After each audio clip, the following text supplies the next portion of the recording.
The morning sunlight of early summer filtered through dew-kissed leaves, casting shimmering patches across the dirt path leading up the hillside. The countryside was remarkably still, broken only by the melodic chirping of birds on high branches and rhythmic, crisp footsteps on the red earth. Bearing her familiar bamboo basket on her back, Lytutien walked briskly with a gentle smile gracing her lips. The lime orchard stretched before her eyes in a vast expanse of lush green. The trees hung heavy with fruit, glossy, plump clusters peeking out from beneath dense foliage. Taking a deep breath of the crisp, cool morning air, Lytutien began her day's work filled with joy and optimism. Her nimble hands moved through the branches, meticulously picking the largest, smoothest, thinnest-skinned limes to snip down. The feel of each lime dropping gently into her palm before being neatly arranged in her basket brought a curious sense of peace. As she harvested, she whispered stories to her audience, sharing the simple yet deeply meaningful rhythm of life as an independent worker in the countryside. The humble lime, rustic as it was, served as an indispensable soul in traditional culinary culture. A rich dipping sauce, a bowl of refreshing sour soup, or simply a glass of iced lime juice on a sweltering summer noon, all encapsulating the essence of the countryside and enduring human bonds. As the sun climbed higher and the heat grew intense, the basket on Lytutien's back was packed full with over 20 kilograms of juicy, fresh limes. She carefully fastened the lid, wiped the beads of sweat forming on her brow, and quickened her pace home to make it in time for the market session.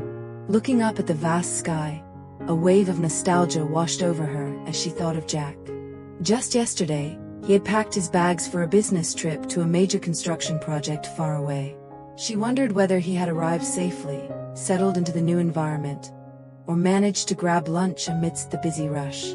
Afraid of interrupting his work, she quietly texted him a short message, reminding him to stay healthy, eat on time, and promising to call when she had a free moment.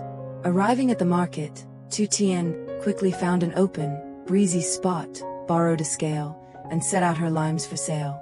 Her cheerful vendor calls, warm smile, and genuine rural charm quickly caught the attention of shoppers. Freshly picked, glossy green and brimming with juice, the limes were priced at just 10,000 dong per kilo, prompting almost every passerby to stop.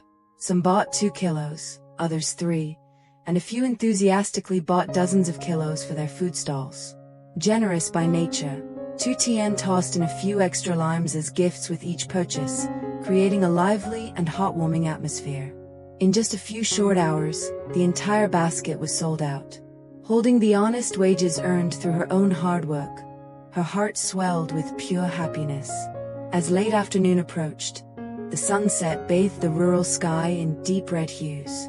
By the time twilight began to blur the tree lines around the house, Lytutien finally returned with her empty basket.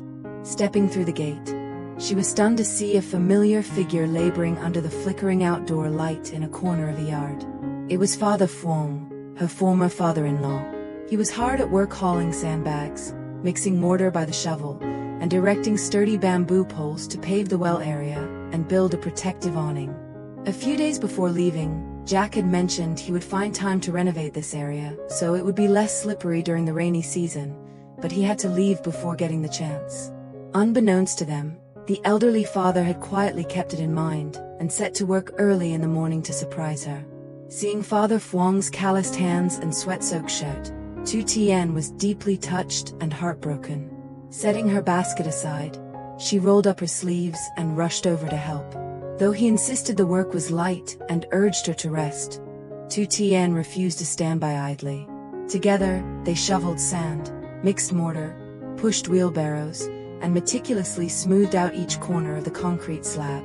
Beneath the pale moonlight and dim yellow bulb, the sounds of light-hearted chatter and shovels clinking against stone echoed through the garden, washing away the exhaustion of a hard day and Oppo's work. When the concrete pouring was complete, the neat, level surface of the yard brought immense satisfaction to them both. Glancing at the clock and seeing it was past 9 in the evening, Lytutien urged her father to rest and hurried off to prepare a late meal. As she boiled water for instant noodles and prepped the pan for fried eggs, her phone suddenly vibrated. It was Jack calling. The deep, warm voice of her beloved from afar instantly melted away her fatigue. Jack explained that as it was his first day taking over duties at the new site, he had been tied up in meetings and handovers all day, only just finding time to call. Lytutien listened attentively, gently reminding him to take care of his health, eat properly, and take his medication on schedule, as his old injury had only recently healed. She excitedly shared the news of selling out her lime basket, earning a modest sum, and especially Father Phuong's thoughtfulness and dedication in finishing the new concrete yard. Hearing this, Jack was moved by his father's kindness and reminded her to take good care of him. The brief conversation was filled with tenderness, understanding, and a deep bond between two people separated by the demands of life. After hanging up, Lytutien quickly stirred a glass of iced lime juice for Father Phuong to refresh himself, then served their late supper. 2 steaming bowls of instant noodles topped with golden fried eggs and fresh herbs picked straight from the garden. The modest midnight meal in the small kitchen corner radiated warmth and family affection. As he ate, Father Phuong praised Lytutien's diligence and told her he would return the next morning to lay the roof tiles over the well area. Lytutien eagerly agreed, assuring him she would stay home all morning to climb up and hand him each tile, determined to complete this small project to make the house more comfortable. The next morning, as the first rays of sunlight appeared, the weather grew unusually stifling and muggy. The thick air foreshadowed a day of scorching heat. True to his word, Father Phuong arrived very early in faded work clothes. He propped a sturdy bamboo ladder against the house and nimbly climbed up the wooden scaffolding to prepare the rows of tiles. Below, Lytutien bustled about organizing the stacks of old tiles washed the day before, carefully handing them up to him one by one. As the hours passed, the sun climbed higher, peaking around midday when blistering sunlight beat directly down onto the roof. With not a breath of wind, sweat poured down like rain, soaking the shirts of both father and daughter. Exhausted as he was, Father Phuong remained steadfast on the scaffolding to finish the job before any rain rolled in, his lean hands continuously adjusting each tile for a snug fit. From below, Lytutien noticed he looked pale and repeatedly urged him to step down, take a break, and drink some water, but he merely waved his hand with a smile, saying only a little remained. Then, a sudden accident struck in a split second, terrifying everyone. Under the blistering sun and sudden dehydration, Father Phuong's head spun, and his vision went black from severe heat stroke. Losing his balance, his foot slipped from the wooden beam. His body tilted and fell heavily from the scaffolding onto the soft ground below. A loud crash and the sound of shattering tiles pierced the midday silence. Lytutien let out a blood-curdling scream, her face turning pale as a sheet. The basket and tiles in her hands dropped straight to the ground as she bolted toward the elderly father lying motionless. End quote. Dad, are you okay? End quote. Her panicked, choked cries echoed across the yard. Collapsing to her knees, her trembling hands lifted his head, tears streaming down onto Father Phuong and Appo's pale, dust-streaked face. Pure panic, terror, and overwhelming guilt gripped her heart. Fortunately, falling onto a patch of soft sand and rotting would cushion the blow. Father Phuong slowly opened his eyes after a few dizzying seconds. Struggling to sit up while gasping for breath, he kept trying to reassure her. End quote. I and Appo's am fine, my girl, just dizzy from the heat. Dawn and Appo's cry, no broken bones here. End quote. Seeing the bleeding scrapes along his thin arms and shoulders, Lytutien felt even more heartbroken. Wiping away her tears, she insisted on calling an ambulance or asking neighbors to take him to the district hospital right away, fearing internal trauma or bone fractures. However, frugal by nature and reluctant to burden his children, Father Phuong adamantly refused. He forced himself upright, took sips of the chilled lime water she rushed over, and insisted he only needed a short rest to recover, refusing to go to any hospital. Faced with the old man's stubbornness, Lytutien had no choice but to support him to the small bed inside, apply medicinal oil, dress his scrapes, and turn on the fan so he could rest. The roofing work came to an abrupt halt amidst an atmosphere thick with anxiety and tension. sitting on the porch looking at the scattered broken tiles and unfinished awning under the harsh sun. Tieu Tien's mind was in turmoil. She did not dare take her eyes off Father Phuong for a moment, repeatedly checking inside to see if he had developed a fever or experienced severe pain. Just as her worry reached its peak, the phone in her pocket rang out. It was Jack calling. Hearing Tieu Tien's trembling voice and muffled sobs on the other end of the line, Jack instantly sensed something was wrong. He pressed urgently, and quote, "Tieu Tien, what happened at home? Tell me," end quote.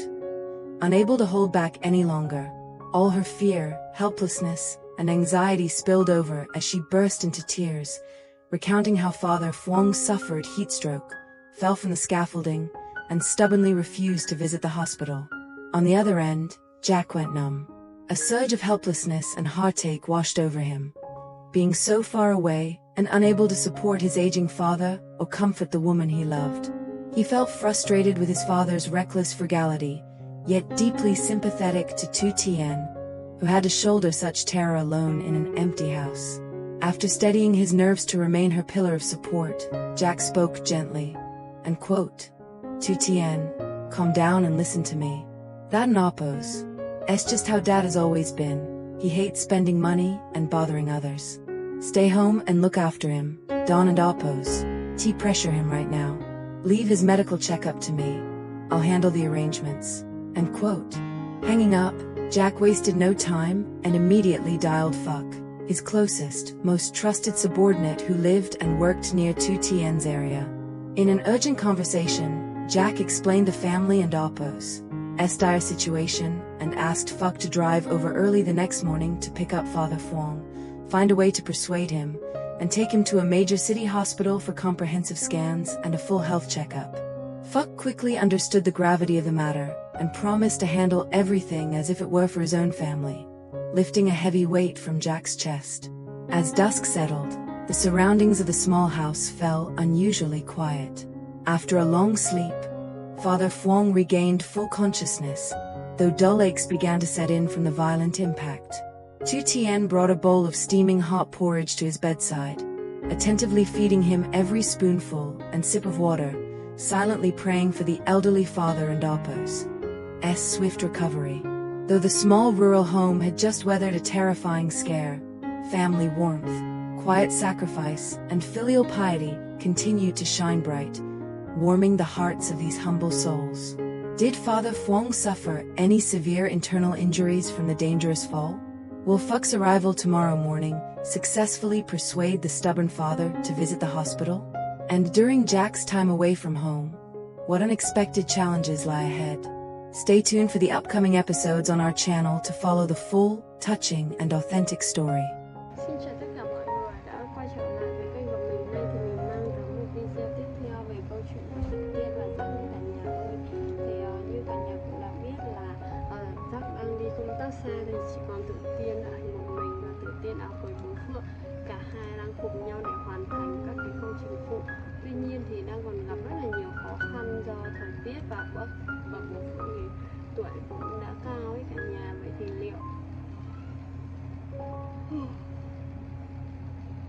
diễn biến tiếp theo sẽ ra sao? Thì khi mà Giác nghe tin bố bị ngã như thế thì cũng rất là lo lắng. Đã cực Phúc là một trong những người mà cấp dưới anh tin tưởng là chở bố Phượng đi để có thể là điều trị. Hãy đón xem những video tiếp theo ở trên kênh của mình. Đừng quên ủng hộ cho kênh mình bằng cách đăng ký kênh để đón xem những video tiếp theo về câu chuyện của Tử Tiên mọi người nhé. Hẹn gặp lại mọi người ở video sau.